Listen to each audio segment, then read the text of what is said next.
and welcome to the Pertwee years, a selection of episodes and clips and special items of interest covering my involvement with that very special program, Doctor Who.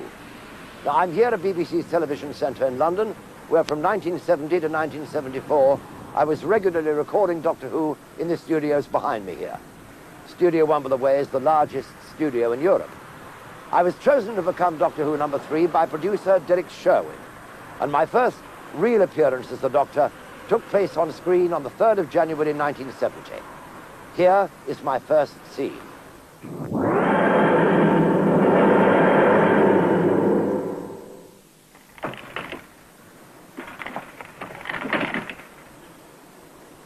Oh, very funny. Very funny. My first major scene involved the Doctor realizing that he's regenerated. Oh, no. Oh, no. That's not me at all. No wonder you didn't recognize me. Oh, that face. That hair.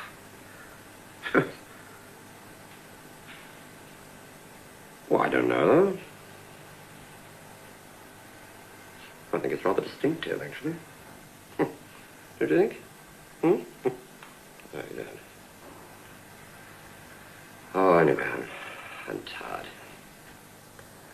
All this exercise and exertion. It's been too much. I want to get some sleep. Now, just a minute. Wake up, man. Listen to me. Caroline John as Liz, my first companion, and the Brigadier, the guest character that featured regularly in many of my stories. Brigadier Alistair Gordon Lethbridge Stewart was a character superbly brought to life by Nicholas Courtney. I really enjoyed the excellent working relationship that Nick and I had, and in many instances, our characters' quick-fire retorts were initiated by us. It's fitting, then, that having raided the archives, we take a look at the final episode of Inferno, which also includes one of the other stalwarts of my era, John Levine, as Sergeant Benton. This adventure features the original TARDIS console built in 1963 for Billy Hartnell's first story, and this is its final appearance before being relegated to the great junkyard in the sky. From June 1970, Inferno, Episode 7.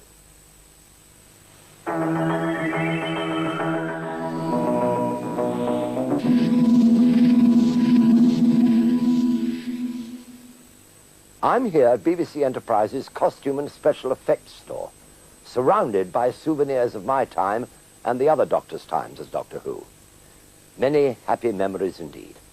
It seems appropriate then that our next episode features a veritable cavalcade of monsters, Ogrons, Daleks, and my personal favorites, the Draconians. Now, this episode was also the final episode to feature the Master as played by Roger Delgado. Roger was a great, great friend of mine before, during, and after his time on Doctor Who. He created the part of the Master, my Doctor's arch-enemy, and frankly, he was superb. With all due respect to the various actors who played the character since Roger's untimely death, for me, Roger was the Master. From the 1973 story, Episode 6 of The Frontier in Space.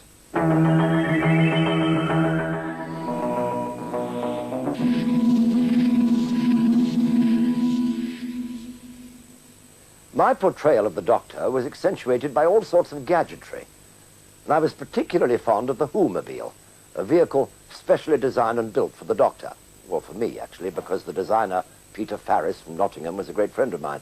And I went to him one day and I said, would you design me and build for me a space car for the use in Doctor Who? And he said, yes, how do you want it? And I explained it to him, and he did a little sketch immediately, and he held it up and he said, you mean like that? And I said, exactly like that. And so he went ahead and he built it, and he asked advice and said, how many pieces of molding do you think I'll need to build this car? And they said, at least 6, and he did it in 2. He was a wonderful designer, and it's still in 2, and it's still going. But here, from a 1973 edition of Blue Peter, is perhaps the closest ever look at the Who-mobile. It is interesting to note that the person who interviewed me was none other than Peter Purvis, who appeared in Doctor Who as companion Stephen Taylor during the Hartnell era. The Who-mobile. Well, it's a beautiful, streamlined design. It looks as though it goes rather quick as well. What sort of fuel consumption do you get out of it? It's very good. We've got power to weight, right? It does about 50 miles to the gallon. At the That's moment, very but good. We're still running it in. It's not going very quickly yet. What is its top speed when it's Oh, running? well over 100. Is it stable on that with three wheels? Absolutely. Yes, it sticks to the ground like a limpet, yes. Well, not only is it a very exciting car to look at from the outside, the cockpit's got one or two bags of tricks in there. Can It I has, yes, it's got every climb bag in? of tricks there are. Yes, jump on in. You say you need to get in here? Yes. Shoehorn. Shoehorn. Yeah, I think Ah, you... there we Oh, go. dear, I didn't think I was bigger than you. Let's start in the centre here. What have we got? A television That's screen? a television screen, yes. Switch When you're driving, you have to have a cover. So I have a little cover which goes over the top. Because you're not allowed to have a television screen where you can see it when you're driving. Exactly, yes. Well, nothing's actually come up yet. So what can I do to perhaps make it? The aerial's at the back. That's a good idea, yeah. This is the That's switch? right, yes, push I'll that. push that forward and There they go. splendid double electric aerials go up at the That's back. the aerial for the television set and for the Perfect. radio. We're beginning to almost get a picture in there. It's Yeah, you probably have a lot flashing of around. interference. A lot Yeah, you of probably yeah. won't pick up a very good picture. What have we got in That's this the bank on the side? Switch the telly off. Switch the telly off? Yeah, and I'll put the computer bank on. Oh, very effective. What does this do, John? Oh, that works out, you know, all sort of complications for flight. And You're putting me on, aren't you? And down here, what's this? that's cassette player. your cassette player, yes, and that gives you your flight regulations as well. See, And pleasure whilst you're driving along on the road exactly, as yes, twin track. well. I think it's a splendid machine, John. Very exciting to sit in here. Quite honestly, I'd like to drive it straight out of the studio and away, but Why don't you? I suppose I'd better give it you back. Yeah, why not? Whoops. I don't think Petra would like it if I disappeared from the studio too quickly. Splendid. John, thank you very much for bringing your car along. You're very welcome. exciting. Nice to see you, Peter. Nice to see you. Now, if I can find all the buttons. I don't think I've changed anything. That's it. We're all set for a rapid exit. Mind the jets at the rear. Right. Don't frighten the Here dog. we go. Hi, John. Producer Barry Letts, who was in charge of nearly all of my 5-year stint as the Doctor, originally considered a different title sequence for my era, but he decided against it. Here's a quick look at some of the title sequence tests that were never used, and a very different version of the theme music.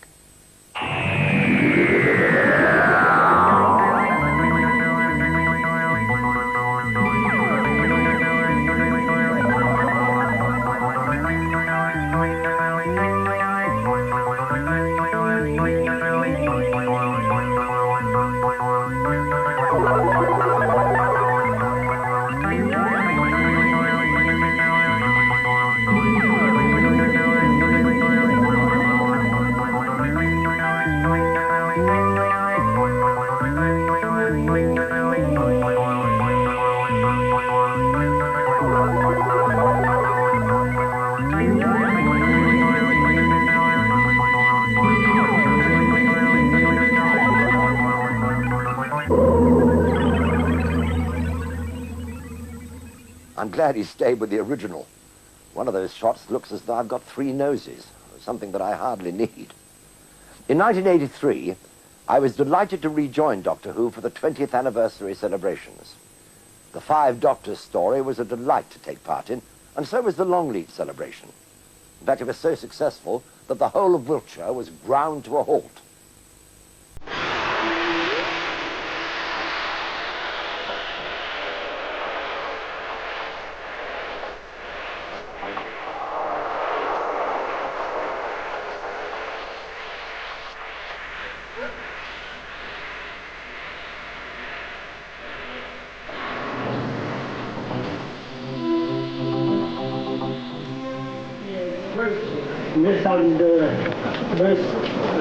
Misunderstatement if I were to say that I'm glad to have BBC Enterprises here at Longleat today. I'm delighted, I'm overjoyed, and I'm flattered that they should have considered coming to Longleat on this 20th anniversary. I have reversed the polarity of the neutron. And so I'm here today. You're welcome. So many of you.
One of the joys of presenting this selection is being able to choose my own personal favorite episode.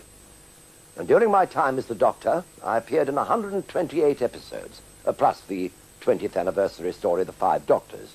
But it didn't take me long to decide. I've chosen an episode from the 1971 story, The Demons. Now, in many ways, this is an example of the excellent team spirit which featured so heavily during many of my stories. On the acting side, I'm joined by Katie Manning as Joe Grant, one of my favorite companions, the Master, the Brigadier, Sergeant Benton, and Captain Yates. And on the production side, it was written by Barry Letts, the producer, under the pen name of Guy Leopold, and directed by Christopher Barry. All in all, my Doctor Who family. I've chosen the final episode as we join the story of the isolated village of Devil's End. The Master has released the power of a demon called Azal, the last of a race of outer space creatures who came to Earth long ago and who is aided and abetted by a wonderful little gargoyle called Bok.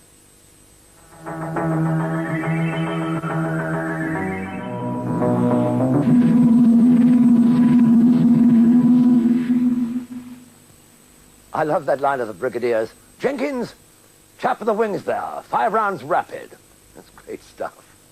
It was wonderful to see Bessie, my vintage Edwardian vehicle. I did use her again in The Five Doctors, but as you look at this excerpt, you'll notice that she'd had a nose job.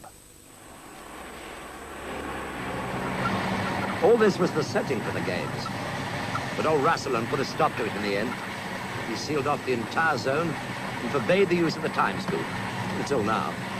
But why don't they just tell us why we're here?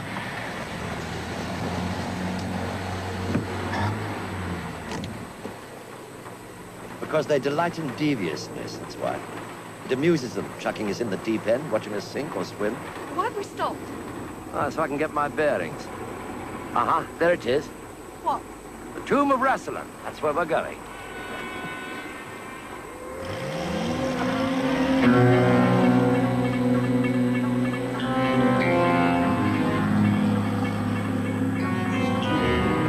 But do you think this is wise, Doctor? I mean, well, whatever's in that tower, it's got enormous powers. What can we do against it? What I've always done, Sarah Jane. Improvise.